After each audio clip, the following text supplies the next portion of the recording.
O trabalho de vocês, então, é completo, né? Vai desde o planejamento inicial para a empresa sair do papel até o acompanhamento ali diariamente. É isso. Tivemos casos que o cliente foi e teve problema. E ele reconheceu, falou, pô, a potência me orientou a não ir. Era para ter ido por aquele caminho. Então a gente faz um plano para ele tomar uma decisão e o plano diz claramente para ele não ir. E ele vai porque o feeling dele é maior. Mas que ele pensa grande, que ele sabe onde ele quer chegar, faz sentido ele entrar pro nosso ecossistema. Nada melhor do que você começar estruturado, né? É isso. Agora, se o empresário...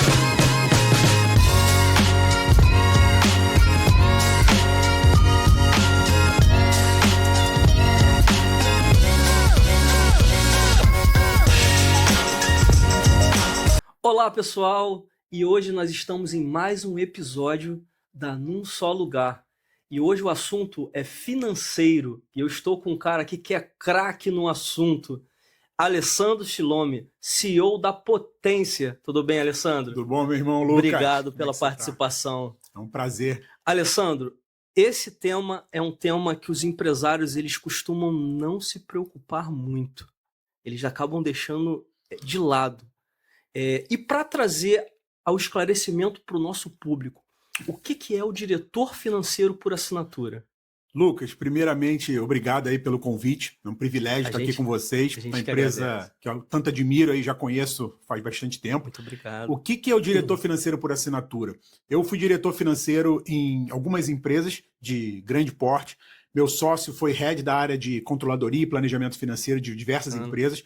E com isso, eu percebi que médias empresas, principalmente, tinham essa dor de ter o quê? Uma clareza das finanças, de ter uma previsibilidade financeira, e às vezes não tinham recurso para ter um CFO, um diretor financeiro, para ter uma área de controladoria. Então, com isso, eu modelei essa solução de diretor financeiro por assinatura para ajudar essas empresas que não têm condições de ter toda essa estrutura dedicada no modelo de assinatura e, de fato, vai resolver essa dor e dar essa clareza das finanças da empresa. Isso vem funcionando bem interessante. Já tem 2 anos a empresa, ela iniciou no final de 2022 e, com isso, a gente já ajudou mais de 70 empresas brasileiras.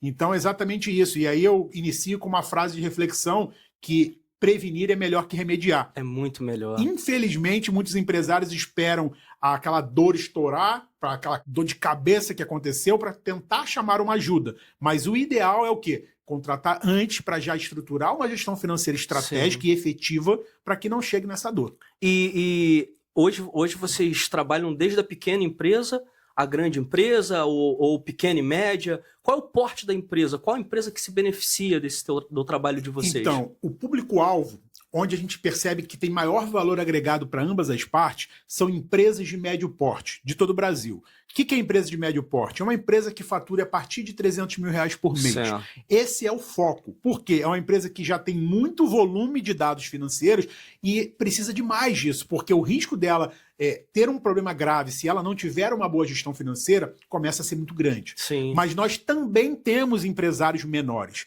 Por quê? Eu falo muito isso lá na Potência.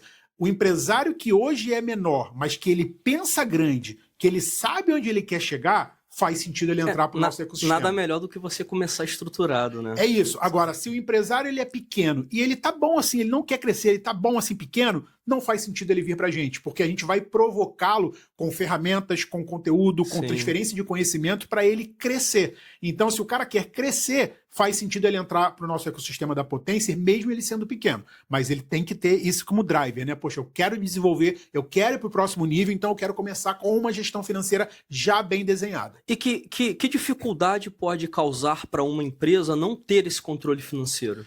Olha, só isso aí acho que daria um podcast inteiro com essa questão. Por quê? O que a gente percebe? Né? Alguns problemas. Certo. Primeiro, o que é o rei da empresa que a gente brinca? É o caixa. É o caixa. A empresa não quebra por questões de prejuízo econômico. O problema que ela quebra é com falta de caixa. Então, uma empresa pode ter prejuízo econômico por determinado período de 6 meses, 8 meses. Se ela tiver um caixa para isso, ela sobrevive até chegar ao tal do lucro. Mas quando ela não tem o caixa, ela quebra. Então, primeiro ponto. Quando você não tem uma boa gestão financeira, muitas vezes a empresa não tem um bom controle de fluxo de caixa, que é o básico. Mas a maior parte das empresas brasileiras, ainda mais pequenas e médias, não tem. E esse é o primeiro problema. Né? E aí a gente vem com outros. Tem empresas que não entendem a sua lucratividade. Fala assim, poxa, meu preço está certo? Como é que eu sei? Se Eu eu não não sabe sei. precificar, né, Como eu o não seu sei, produto ou serviço. como eu não sei, não tenho clareza na minha estrutura de custos, né, variáveis, custos fixos, qual é a margem de contribuição, qual é a lucratividade, eu não sei nem se meu preço está certo. Então é um perigo, porque o caixa é uma coisa, a lucratividade é outra, mas eles precisam andar bem alinhados. Acompanhado. E falar em andar bem alinhados, o trabalho de vocês é um complemento do trabalho do contador ou é o contrário? O trabalho de vocês vem Ótima antes do pergunta. trabalho do contador. Como é que funciona? Então, o contador, ele normalmente é nosso parceiro, porque o contador ele precisa registrar tudo Sim. que tange ali na visão oficial contábil da empresa e, claro, toda a parte fiscal, emissão de guias, toda essa questão importantíssima. Onde que a potência entra com o diretor financeiro por assinatura? É na camada gerencial. Sim. Vou te dar um exemplo prático. Imagina que você tem uma rede de lojas que tem 4 unidades. O contador, muitas vezes, ele vai te dar o teu DRE, demonstração do resultado do exercício, o teu balanço, o teu DFC, do fluxo de caixa, fechado por todo o negócio e às vezes com 2 meses de atraso, que é normal, às vezes para ele não vai ter problema. O que a potência faz? Ela vai abrir esses dados de forma gerencial. Você vai ter esses dados de forma viva, constantemente atualizados. Para quê? Para você saber, por exemplo, a loja 1 deu tanto de resultado. Mas e a loja 2? E a 3? Sim. E a 4? E qual categoria de produto que me deu maior margem? Sim. E qual a lucratividade dos top 10? Você consegue ter isso por produto ou por serviço, É isso. né? Tem cliente nosso que sabe, por exemplo, a margem por projeto, por cliente. Tem alguns que sabem por unidade de negócio, que não deixa de ser o mesmo conceito. O contador, ele te passa o número fechado. E não está errado, porque o papel dele é fiscal, o papel dele é obrigação legal. Então, o nosso é mais gerencial. Então a gente pode dizer que vocês também, na empresa, vocês ajudam a precificar produtos e serviços. Vocês acabam entrando na parte de vendas também da empresa. Sem menor dúvida. Para ajudar o empresário a precificar. Como que é a jornada padrão do diretor financeiro por assinatura? Primeira etapa, a gente faz um bom diagnóstico de maturidade para entender como que está o cenário atual daquela empresa no âmbito financeiro, contábil, gerencial, de governança, de compliance, liquidez, margem econômica. A gente faz esse diagnóstico. Depois a gente vai estruturar a gestão financeira estratégica. O que é isso na prática? A gente vai entender o teu sistema, revisar o teu plano de conta gerencial, estrutura de centro de custo. Vamos criar com você, se você não tiver ainda, ou evoluir um bom controle de fluxo de caixa, um controle de DRE gerencial, que é para entender a lucratividade, todos os indicadores importantes que você precisa acompanhar, até chegarmos aonde? Na previsibilidade financeira, que é o ciclo orçamentário anual e o acompanhamento desse negócio. Exatamente. E isso você consegue ter uma gestão financeira estratégica. E vocês acompanham isso em tempo real, com dashboard? Nós desenvolvemos painéis executivos onde o cliente, pelo link na nuvem, ele consegue acessar, e dependendo de cada perfil de cliente, às vezes ele pode levar toda essa inteligência para dentro do sistema dele. Claro, se ele tiver essa mão de obra qualificada técnica, né, para levar esse desenvolvimento, mas o mais valioso é a inteligência financeira que a gente faz. E com isso, ou você usa diretamente no nosso painel, isso já está incluído, ou se ele quiser levar para um sistema próprio, ele leva toda essa inteligência para o desenvolvedor levar para o ambiente dele. Ele fica livre com essa opção. E essa parte financeira da empresa é uma parte bem delicada, né? Vocês se encontram muitos desafios com o empresário em si, na parte de abrir o financeiro ali da empresa. Isso é uma área, como o contador, também é um setor que trabalha com confiança, vamos dizer assim. Você disse tudo agora. A palavra-chave é confiança. Confiança. Como que a gente estabelece essa confiança? Primeiro, com nossa credibilidade. Eu tenho mais de 15 anos de experiência no mercado, grandes empresas multinacionais, empresas de auditoria internacionais, empresas nacionais de grande porte, e meu sócio também. Então, isso já traz uma credibilidade. Depois disso, geração de conteúdo. E nós participamos, eu principalmente, muito como palestrante em grandes eventos pelo Brasil. Participa de grupos de networking. Grupos de networking também. Então, isso vai gerando a tal da confiança. E, além disso, a gente tem muita referência, muita indicação, isso ajuda. E, por fim, não menos importante, a gente tem um contrato muito bem elaborado da visão jurídica para dar segurança para o nosso cliente no âmbito de riscos, né, envolvendo qualquer questão trabalhista, e também na parte de confidencialidade, LGPD, compliance. Então, com isso, a gente consegue mitigar essa preocupação com confiança para a gente conseguir fazer um bom trabalho. E a gente falando do empreendedor em si, não tem uma cartilha, né, dizendo como que você faz para ser empreendedor. Então, muitos empreendedores eles vão se capacitando conforme o tempo, né? E eu queria entender com você o seguinte: o empreendedor, diariamente, ele toma diversas decisões difíceis, né? e precisa disso também, precisa de estratégias. Vocês atuam diretamente nessas decisões? Vou dar um exemplo de um carro. Vamos supor que o empreendedor precisa comprar um carro, né? E ele precisa ali saber se tem um fluxo de caixa, como que vai ser pago, se vai ser parcelado, se é mais fácil à vista. Como que vocês analisam, como que vocês atuam diretamente nessa tomada de decisão para ajudar o empreendedor? Então, Lucas, no cenário brasileiro, a gente percebe que a maior parte dos empreendedores não se preparam para entrar para o empreendedorismo. Sim. Eles não têm esse grande planejamento estratégico, e muito pela nossa realidade brasileira. Deveria ser primeiro, né? Deveria ser primeiro. Alguns raros, né, fazem o dever de casa. Então, primeiro ponto.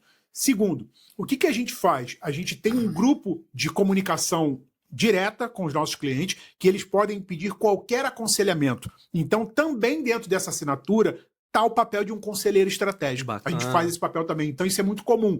Por exemplo, teve um cliente nosso, do ramo de educação, que ele era o principal executivo de uma instituição de ensino. Certo. Ele queria abrir um curso de medicina. É uma decisão difícil. Sim. Envolve números, envolve uma decisão altamente arriscada. O que ele fez? Potência, eu quero abrir um curso de medicina, me ajuda? Claro, ele era nosso cliente, ativo. Nós fizemos toda uma simulação de cenário de como que seria esse curso de medicina, desde investimento, payback, TIR, todos os indicadores financeiros. Com base nisso, ele entendeu que para ele, naquele momento, não era interessante, ele não abriu. Não estava na realidade. E se ele não dele tivesse esse estudo, ele poderia ter aberto e ter se arrebentado, sendo muito prático. Então, a gente faz isso. Por exemplo, eu quero comprar um veículo, quero comprar um novo imóvel. A gente conhece os números, a gente faz um estudo para ver se aquele negócio para em pé. Por exemplo, eu quero pegar uma nova linha de crédito. Poxa, eu posso pegar 5 mil de parcela ou o meu máximo é 2 mil de parcela? Como que é meu fluxo de caixa? Quanto que eu tenho livre para financiamento? Tudo isso a gente vai saber e a gente vai orientar o cliente nisso. Então, diminui muito o risco de ele ter um problema. O trabalho de vocês, então, é completo, né? Vai desde o planejamento inicial para a empresa sair do papel até o acompanhamento ali diariamente do fluxo de caixa, do financeiro da empresa. Tudo que tange a estratégia financeira e controladoria, a gente entrega com bastante excelência nesse modelo muito leve, né, de por assinatura. E quando a gente fala de tomada de decisão, que a gente está conversando, a gente fala de erros, né? Qual o erro mais comum que vocês costumam pegar nas empresas? Isso é uma curiosidade bem... Olha, bem são importante. alguns, mas a gente pode falar aqui, por exemplo, tem cliente que deixa a emoção falar mais alto que a razão. A gente entende o cenário, às vezes a gente tem que ter muita ousadia, isso tudo faz parte. Sim. Mas, por exemplo, tem cliente que às vezes a gente faz um plano para ele tomar uma decisão e o plano diz claramente para ele não ir. E ele vai porque o feeling dele é maior. E já tivemos casos que o cliente foi e teve problema. E ele reconheceu, falou, pô, a potência me orientou a não ir. Não era para ter ido por aquele caminho. Então assim, e por quê? Para aquele momento não fazia sentido. Por exemplo, tem cliente que às vezes tem uma empresa que é a vaca leiteira, que gera caixa. Aí ele quer abrir um outro negócio. Aí o que ele faz? Isso é errado, mas acontece. Eu tiro o dinheiro que está sobrando na minha reserva nessa vaca leiteira para abrir um novo negócio. Eu não estou colocando um dinheiro novo. E aí, às vezes, esse outro negócio demora para ter maturidade e eu atrapalhei a saúde financeira dessa empresa boa. E às vezes eu tenho 2 negócios com problema e eu tinha um muito bom. Então são exemplos práticos que às vezes o empresário vai pelo lado de emoção muito mais do que a razão e acaba tendo dor de cabeça. Agora, uma curiosidade que é até uma curiosidade minha. Qual é o melhor cenário para se trabalhar? Tem pessoas que trabalham por projeto, tem pessoas que trabalham com recorrência. Hoje, qual é o melhor cenário a se seguir quando você vai sentar para detalhar ali como que a empresa o modelo de negócio? Então, é um tema bem discutido hoje. Na nossa visão, recorrência é o melhor modelo. Claro que nem todos os tipos de negócios são tão simples de você criar um produto com recorrência. A gente sabe isso, a gente até conversou isso mais cedo. Sim. O nosso caso é recorrência. Eu não criei isso à toa. Eu criei isso no modelo de recorrência para dar uma previsibilidade melhor financeira. Isso que eu ia falar. E também para o cliente, o nosso modelo, a gente não quer um projeto que entregue uma pílula e aí o cara fique sozinho depois e perca aquele valor agregado. Não, a gente quer um acompanhamento. Então a gente faz uma assinatura que caiba no orçamento para ele ficar com a gente no médio prazo, pelo menos, para ter o tal do LTV para a gente, mas também para ter o suporte. Então, eu hoje colocaria minha opinião no modelo de recorrência. Modelo de recorrência. Você torna a empresa ali de uma certa forma mais segura, né? Mais rentável, mais previsível. Né? Você tem ali um fluxo de caixa já entrando, né? É isso. Você mês a consegue mês. se planejar, porque nós temos os custos fixos, não tem como fugir. Então, quando você tem um pouco mais de previsibilidade de receita, você consegue ter mais clareza de onde você pode subir ou não desse custo fixo. E quando você consegue pegar um time ali de que, pô, cara, chegou a hora de eu pegar um empréstimo. Eu preciso de um empréstimo para tornar o meu negócio mais rentável, para poder fazer um investimento ali, para poder rodar o meu negócio. Perfeito. Quando chegar nesse time? Quando então, que chega? Tem uma discussão muito interessante que fala o seguinte, poxa, eu preciso, por exemplo, contratar primeiro profissionais para conseguir crescer ou eu preciso crescer primeiro para depois contratar? É uma pergunta de $1 milhão, né? Ninguém tem certeza absoluta. Tem essa resposta. Mas na maioria dos casos, pela prática e estudos que a gente vem fazendo e vem vivenciando, a gente percebe que o empresário ele precisa tomar um pouco de risco. Então eu entendo que ele tem que assumir algumas questões para conseguir crescer. Então ele precisa contratar um bom profissional para conseguir ter o benefício. Sim, com Vou certeza. dar um exemplo da potência. Nós hoje temos uma equipe de 5 consultores.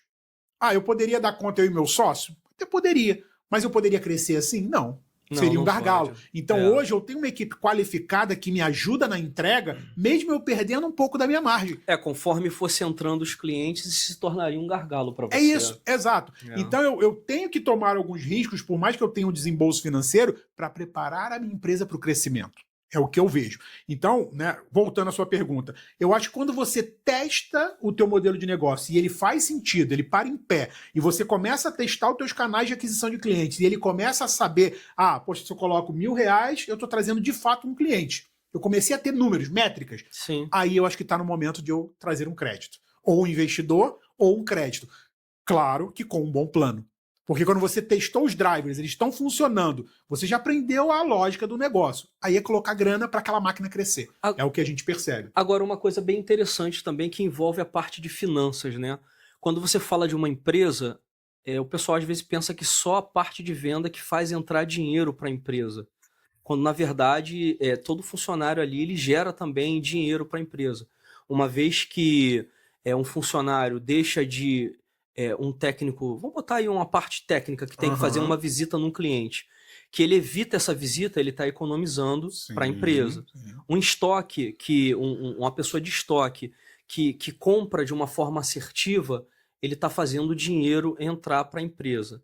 Então a gente está falando ali de profissionais. A Potência também trabalha essa parte dos profissionais, ela se envolve nessa parte, porque como descobrir se aquele profissional está se pagando, Perfeito. Se aquele setor está gerando dinheiro para a empresa, ou está economizando o dinheiro da empresa. Perfeito. Uma manutenção de carro. Sim. Entendeu? Então, o que a gente percebe em relação a isso e como a Potência se posiciona?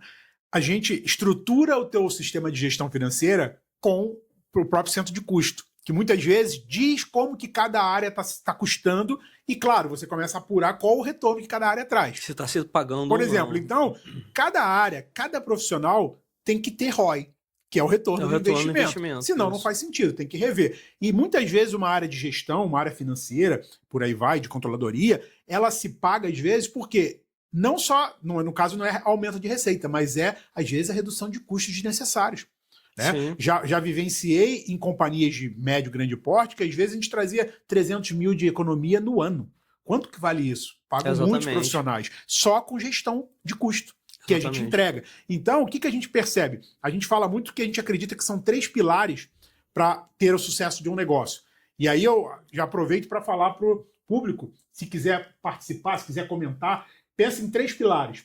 O primeiro, vendas, igual o Lucas comentou aqui, não tem jeito, não tem uma empresa sem vendas. O segundo é a entrega de excelência, porque não adianta você vender e não realmente conseguir entregar o que você vendeu. E o terceiro é uma boa gestão financeira, administrativa, de pessoas, para que esse negócio pare em pé e seja sustentável. Então pensa sobre isso. Como que o seu negócio está em relação a esses 3 pilares? Vendas, entrega de excelência e uma boa gestão.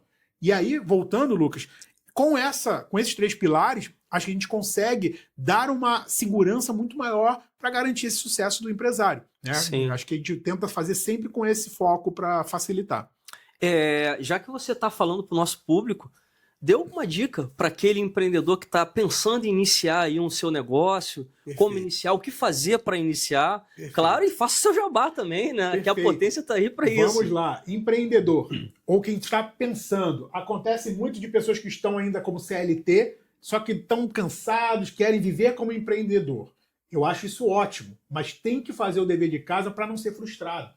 Né? Nenhuma empresa, ela nasce e em 1, 2 meses está maravilhosa, só um milagre. E eu creio em milagre, mas vamos falar na nossa parte que a gente tem que fazer. O que você tem que fazer? Planeja. Se você quer abrir uma empresa, pode ser uma empresa de prestação de serviços, pode ser um comércio, uma lavanderia, o que você quiser. Faça um planejamento. Pode ser no Word, num documento. O que você vai colocar? Poxa, qual é esse mercado que você quer atuar? Né? Quais são suas forças? Quais são as oportunidades? O tal do SWOT, que é um método muito importante da parte de planejamento. Como que é? O que você pretende ganhar de cliente nesses primeiros 6 meses, 1 ano pelo menos? Qual o investimento necessário que você precisa ter? Faz essa reserva. Não comece a empreender de forma desesperada. Faz a reserva, faz o plano e aí você dá o primeiro passo. Isso vai te economizar bons anos de vida, boas noites de sono. Depois disso, quem já está empreendendo, registra todas as receitas e despesas de uma forma bem classificada. Pode ser no sistema de gestão, pode ser numa planilha ou até no caderno, que é a última opção, mas registra. Para quê? Porque se você não registrar, você não consegue medir, não consegue gerenciar e não consegue evoluir, apurar esses dados. Então, primeira coisa, registra e depois analisa esses dados para ver se você está com uma empresa lucrativa, se no final das contas está gerando lucro e está gerando caixa. Você tem que ter essa noção. Então, se você fizer esse dever de casa, o teu risco já vai começar a diminuir. Claro, empreender no nosso país, a gente sabe que é desafiador, mas muitas vezes a gente percebe empresários que já estão até indo para o médio porte e não estão fazendo o seu dever de casa. E aí a gente só culpa o governo, só culpa o mercado, mas a gente precisa fazer o nosso dever de casa. E hoje, para concluir essa etapa, informação não é mais problema. Você está com um celular na palma da sua mão ali, tendo qualquer informação de mercado. Então, estuda, faz o teu dever de casa, que você vai conseguir ter um sucesso muito mais garantido do que se você sair se aventurando sem realmente fazer esse dever de casa. É isso aí, ó, é uma dica de ouro, hein? Fica ligado aí, porque é uma dica de ouro.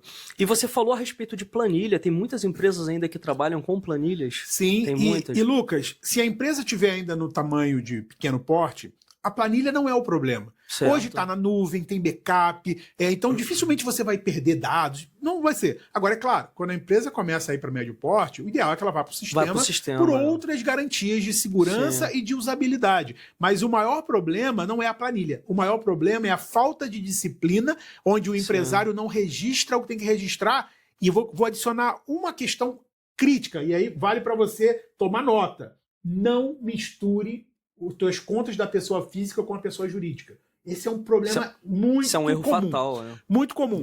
Eu vejo empresários que já estão faturando quase que num tamanho de médio porte e quando você vai ver, está pagando as contas da pessoa física na conta da empresa. Exatamente. E vice-versa. E aí como é que você apura o lucro da empresa? Isso é um erro fatal. Né? Imagina, eu venho uma empresa, estou trabalhando aqui no escritório. Aí eu moro numa casa top de linha que eu pago 8 mil de aluguel. O que a empresa tem a ver com isso? Tem nada a ver. Aí eu vou falar que a empresa tem 8 mil de despesa? Você que tem, não é a tua empresa. Se a empresa naquele momento não pode assumir a tua vida pessoal que você queira, você tem que rever de outra forma. Você tem que recalcular a forma. Não é culpar a empresa e colocar nas costas dela. E vocês fazem também a parte do cálculo ali de retirada do prolabore do empresário? Sim. A gente aconselha para fazer um prolabore e uma retirada que faça sentido naquele momento. Aí entra o planejamento financeiro. Porque muitas vezes tem empresário que fala assim, não tira o prolabore não. Mas durante o mês ele vai fazendo um monte de saque. É uma zona, uma bagunça. O ideal é que você tenha estabelecido esse prolabore e retirada para que você, uma vez feito, como se fosse um salário seu, aí você se vira na tua pessoa física. Esse é o ideal. Quando o empresário ele não tem essa organização e tem essa mistura ali do que é pessoa física, o que é jurídico, pagamento de conta do físico no jurídico, é mais difícil de você trabalhar com as empresas, de organizar? Com certeza. Mas o que a gente faz? Logo no início do trabalho, a gente bate muito na educação. A gente bate muito em transferir o nosso conhecimento para que o empresário tente começar certo. Por quê? Para o bem dele. Porque se ele começar a crescer mais, começar a implementar controles, mas não entender a essência, ele vai ter dor de cabeça. Isso é ruim para ele e para todo mundo. E uma educação financeira faz parte Isso, ali da está incluído. Tá então, incluído. não só da pessoa física, como do jurídico. Sim, está incluído. A gente é um chato pro bem do empreendedor. A gente puxa a orelha. Se não estiver fazendo, né? Teve uma cliente nossa que fez o pagamento da nossa mensalidade pela pessoa física. Aí eu já vejo na hora lá no pagamento. Opa, isso aqui foi feito pela empresa? Ah, não, esqueci, fiz pela pessoa física. Falei, sabe que não pode repetir isso. Não vai repetir.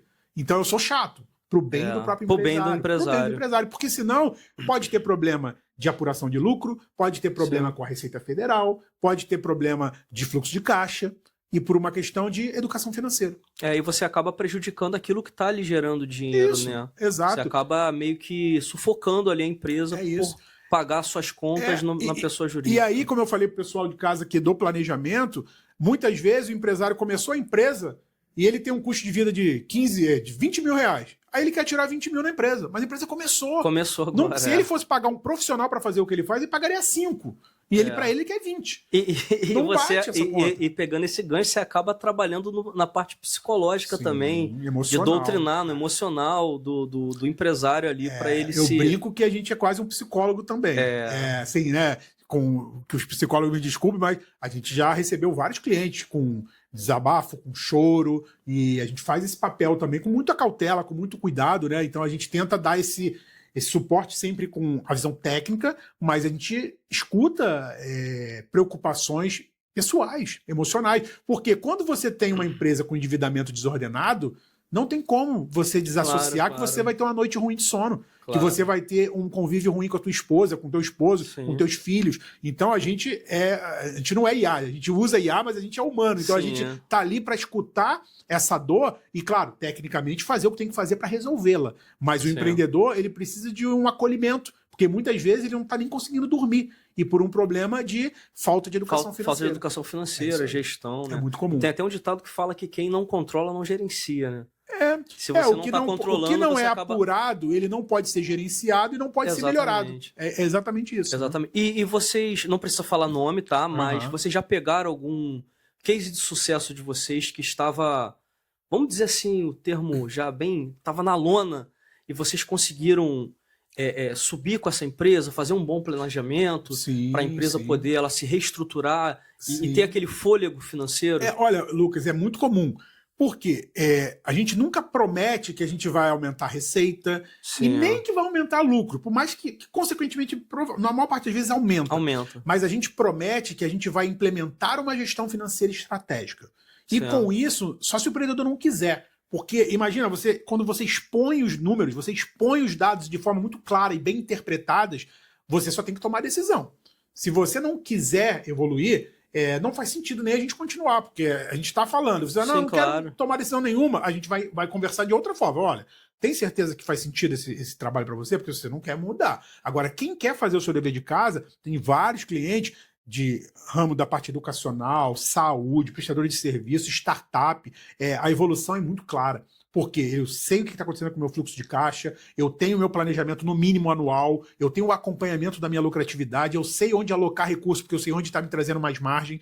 Então é quase que consequência, entendeu? Melhorar a lucratividade e melhorar a geração de caixa. Com certeza. É isso então, pessoal. Depois dessa aula que a gente teve um banho aqui de conhecimento, como é que faz para contratar a Potência, Alessandro? Olha, Lucas, vou falar para o pessoal aqui que está nos assistindo. A Potência Soluções Corporativas é uma consultoria financeira empresarial e o nosso carro-chefe é o diretor financeiro por assinatura. Temos o nosso site, que é www.potencer, com ER no final, .com.br. O meu nome é Alessandro Schlomer, vocês podem me encontrar no LinkedIn, no Instagram, e vai ser um prazer a gente agendar uma reunião para a gente fazer um diagnóstico inicial na sua empresa, para entendermos se você está no momento adequado, se você tem um perfil e que a gente possa ajudar você a crescer com lucratividade e mais sustentabilidade. É isso, pessoal. Então hoje nós tivemos aqui o Alessandro Schlomer, CEO da Potência, ele já deixou aí os canais de comunicação. Não esquece de seguir a gente aí no YouTube, num só lugar. Ativa o sininho aí, compartilhe o nosso conteúdo e conhecimento. Até a próxima, pessoal. Um abraço, pessoal.